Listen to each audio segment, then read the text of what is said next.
Let's talk about old Rick Scott and his, largest Medicare fraud ever. Now, back in the 80s, Walking Death here created this company, Columbia, and they bought some hospitals in, I think it was El Paso. And he expanded that and bought more hospitals and more healthcare facilities and more, homes for the elderly, etc. And Columbia grew and grew and grew until it was over 100 facilities, and then they merged with another monopoly in the healthcare system called HCA. And now Columbia HCA kept growing and kept being investigated by the federal government. Because it turns out old Columbia HCA was doing the illegal stuff. Like they were ordering tests that were unnecessary and that the doctor hadn't even requested. They were using incorrect coding for patients so that they got reimbursed at a higher rate from, Medicare and Medicaid. They were billing Medicare and Medicaid for home visits for people who didn't qualify for home visits for whatever ailed them.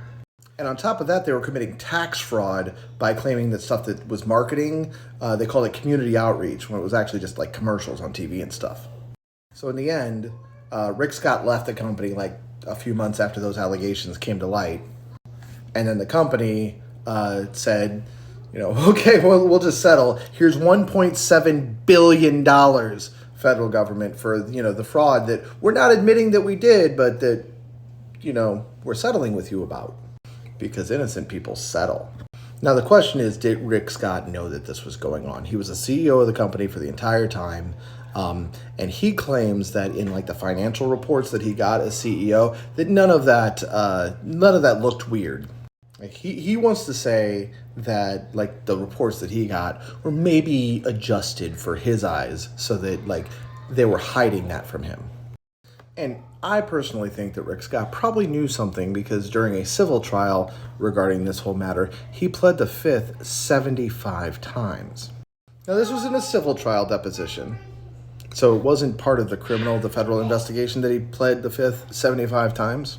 But the thing about depositions is they're submitted to the court system. So if he had, admitted what he knew, then the federal government could have used that in their trial against him.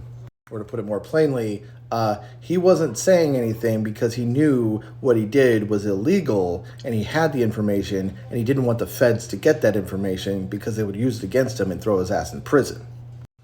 Now, the Senator Grim Reaper is not up for election this cycle. I think his next cycle is in 4 years, unfortunately.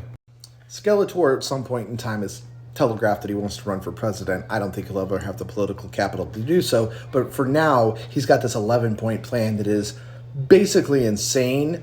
I'll do a video on that at some point in the future. So follow and like if you want to see that.